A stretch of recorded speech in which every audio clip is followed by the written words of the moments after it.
Good morning students, કેમ છો દોસ્તો? મજામાં? તો હવે ચેપ્ટર 5 કે જેની અંદર આપણે ચુંબકત્વના મેઇન પોર્શનમાં જઈ રહ્યા છીએ, ઇન્ટરેસ્ટિંગ ટોપિકમાં જઈ રહ્યા છીએ કે જે આપણને એક નવું શીખવાડશે. દોસ્તો, પહેલું જ બહુ વિશિષ્ટ નામ છે. પહેલું જ નામ બહુ વિશિષ્ટ આવ્યું, જેને કહેવાશે મેગ્નેટાઇઝેશન.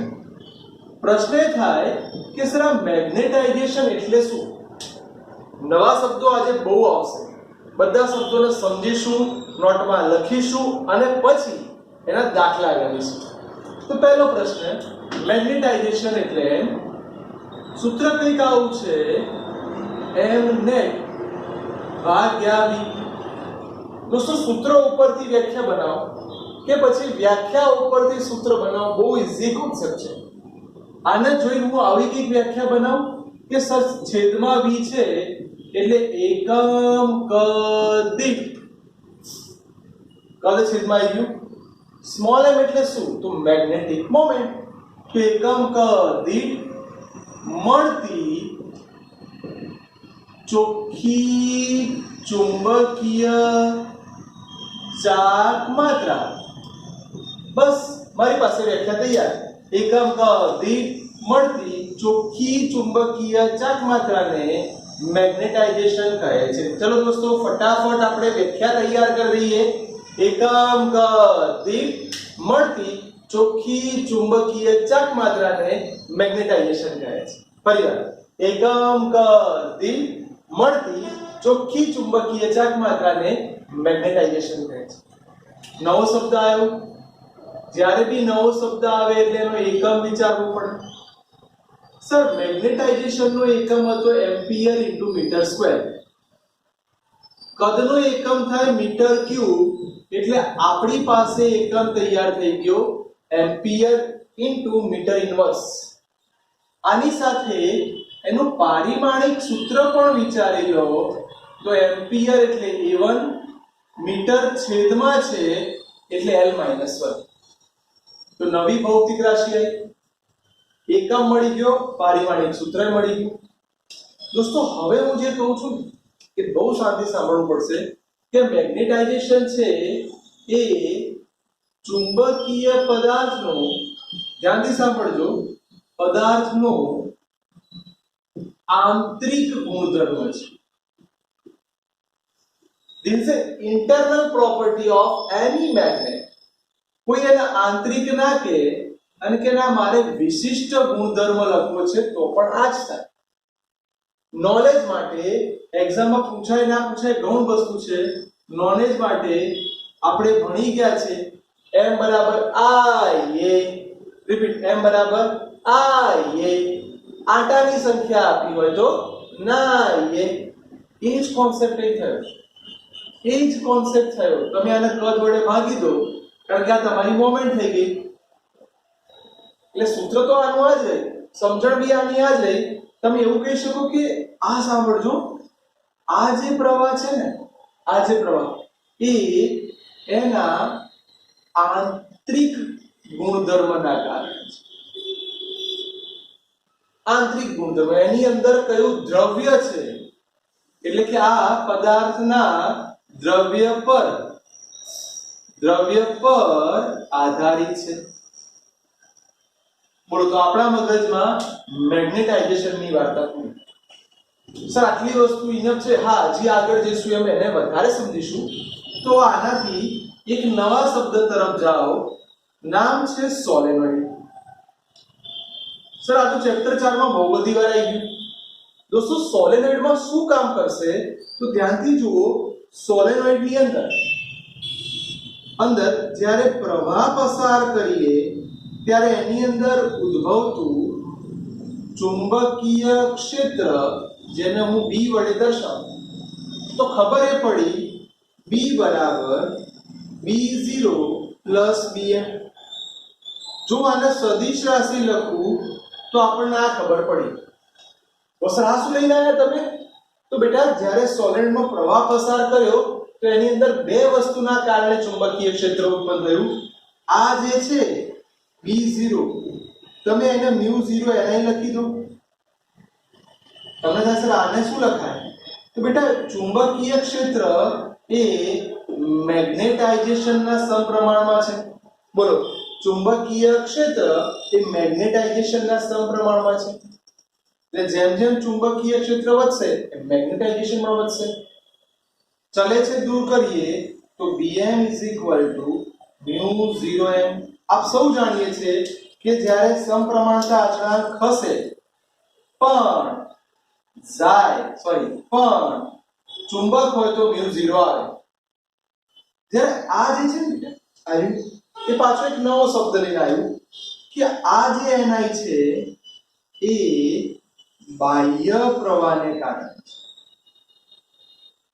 તો એને નામ આપ્યું H. આ H એટલે શું? તો દોસ્તો H ને કહેવાશે ચુંબકીય તીવ્રતા. બોલો, H ને શું કહેવાશે? ચુંબકીય તીવ્રતા. ભૂલ ના કરતા હની અને આને મની. સમજ્યા? આને હની કહેવાય, આને મની કહેવાય. બંને સરખા જ છે. પણ આ એટલે કે આ એમ એ પદાર્થના અંદરના એની અંદર રહેલા ચુંબકીય ગુણધર્મના કારણે છે અને આ એના બાહ્ય પ્રવાહના કારણે છે. એટલે કે બાહ્ય પરિબળના કારણે છે. પણ જ્યારે આપણે આનું સોલ્યુશન લાવવા ગયા તો B0 μ0h લખ્યું. આને દોસ્તો શેના વડે રિપ્લેસ કરી નાખ્યું આપણે? h વડે. આની જગ્યાએ લખ્યું μ0m, કેપિટલ M છે એટલે ભૂલ ના થાય. અને આને લખી નાખ્યું B. એટલે આપણે શું કર્યું સાદી ભાષામાં? B as it is. 0 વાળું પદ જે બાહ્ય પરિબળ પર આધારિત હતું ત્યાં આ લખી નાખ્યું. આંતરિક ગુણધર્મના કારણે જે હતું એ અહીં લખી નાખ્યું. એટલે દોસ્તો સાચું કહું ને તો સમજવા માટે તમારે એવું સમજવું પડે I ના પાછા બે પ્રકાર પડે. આપણી રેફરન્સ બુકમાં નથી આપ્યું, ચોપડીમાં નથી આપ્યું, આપણને ના આવડે.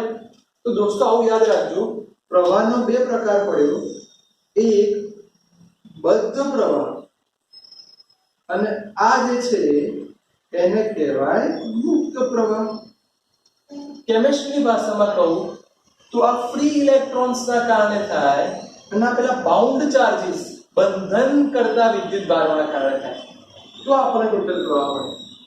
ચલો તો આપણા મગજમાં તૈયાર. હવે આ સૂત્રમાં B છે, જો μ0 કોમન કાઢું તો m + h લખાશે દોસ્તો. μ0 ને છેદમાં લઈ જાઓ તો B/μ0 = m + h. એક્ઝામમાં આવો સવાલ પૂછાય કે ચુંબકીય તીવ્રતાનું સૂત્ર લખો. તો દોસ્તો આમાંથી h ને કરતા બનાવો. આ પદ તો બિચારું as it is રહેશે. આ સાઈડ પ્લસ m છે, પ્લસ m આ સાઈડ આવી જાય તો સૂત્ર આવી ગયું -m. દોસ્તો જોઈ શકો છો કે તમને એનું મેઇન સૂત્ર મળી ગયું જેને ચુંબકીય ક્ષેત્રની તીવ્રતાનું સૂત્ર કહેવાય. સર જોરદાર. આ પહેલો કદાચ 2 માર્કનો સવાલ કહીએ તો એ પણ તૈયાર થઈ. ખબર એવી પડી, સાંભળજો, હવે ધીરે ધીરે શોધ થતી ગઈ, સમજણ આવતી ગઈ તો ખબર પડી કે આ m અને આ h, એમને શું બોલ્યા આપણે?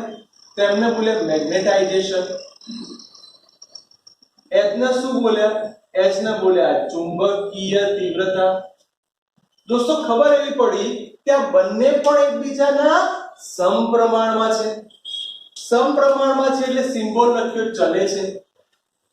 ચલે છે દૂર કર્યું એટલે અચળાંક લખવો પડ્યો. અચળાંકને ઝાય અથવા કાય તરીકે ઓળખાય અથવા ઝાય તરીકે. આને ચુંબક છે એટલે ઝાય.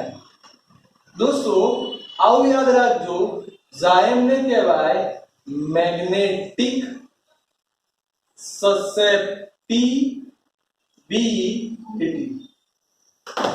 બોલો, ઝાયમને કહેવાય મેગ્નેટિક સસેપ્ટિબિલિટી.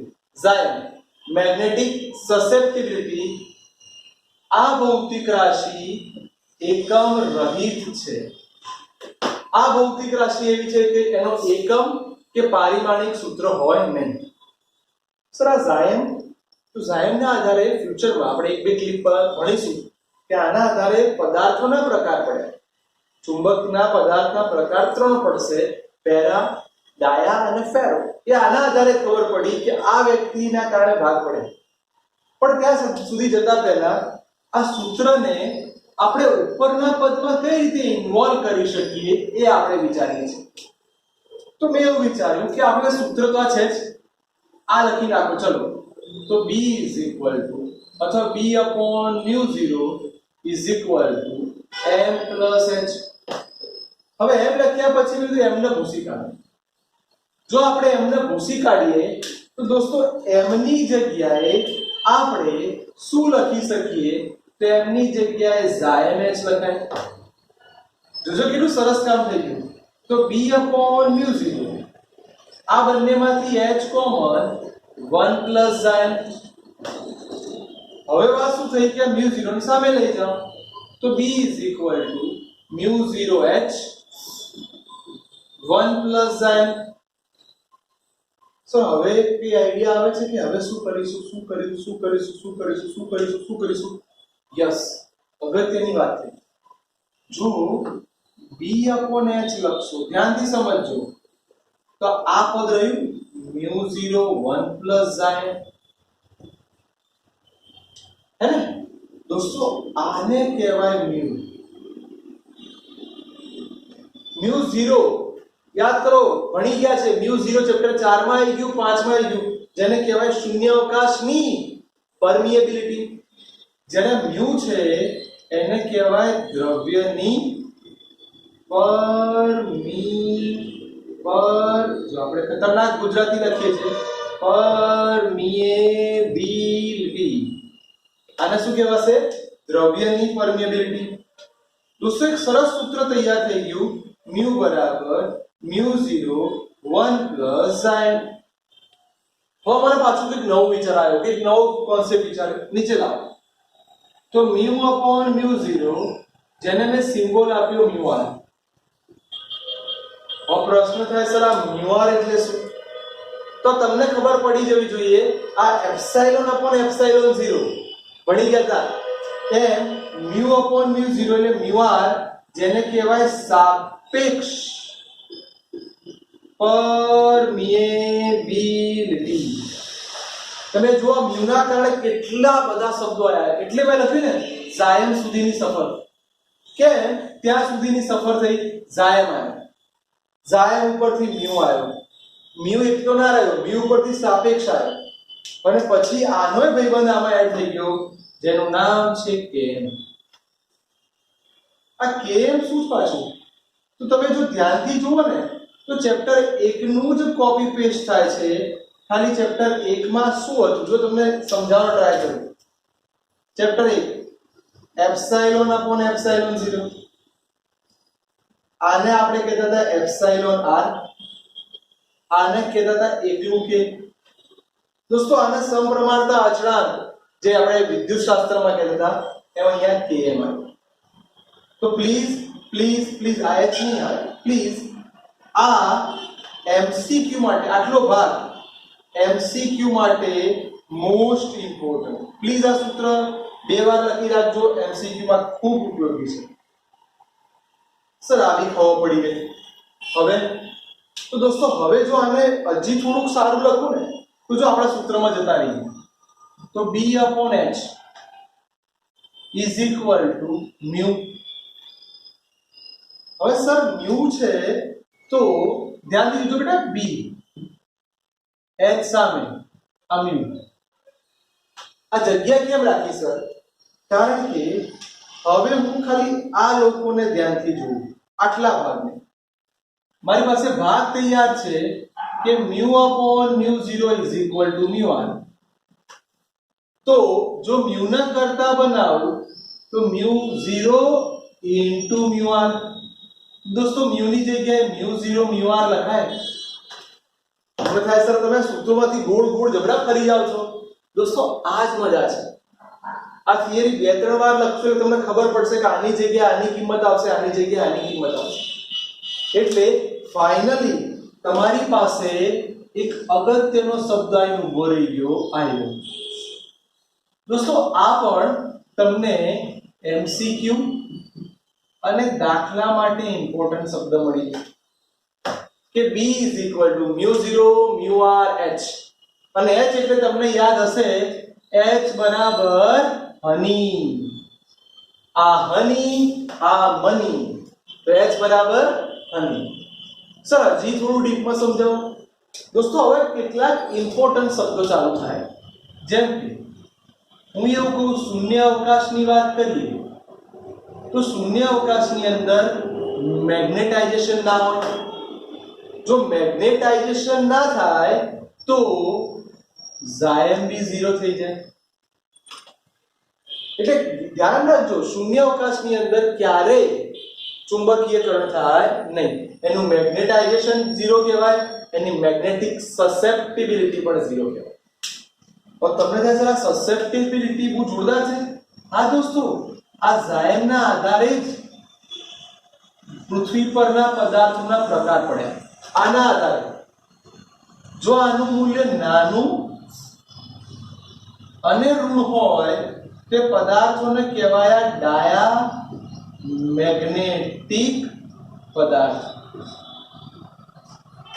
મેઇન મેગ્નેટિક પદાર્થના ભાગ પડવા લાગ્યા આના કારણે. જો ઝાયમનું મૂલ્ય નાનું હોય પણ ધન હોય, પ્લસ હોય તો પેરામેગ્નેટિક પદાર્થ. ચલો મસ્ત વસ્તુ.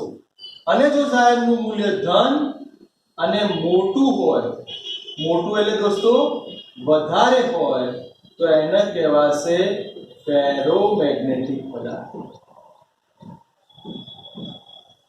તમે જુઓ આ ઝાયમ શોધાયું ને, અને સફર લખ્યું. આ ઝાયમ શોધાયું એટલે પદાર્થોના ભાગ પડવા લાગ્યા.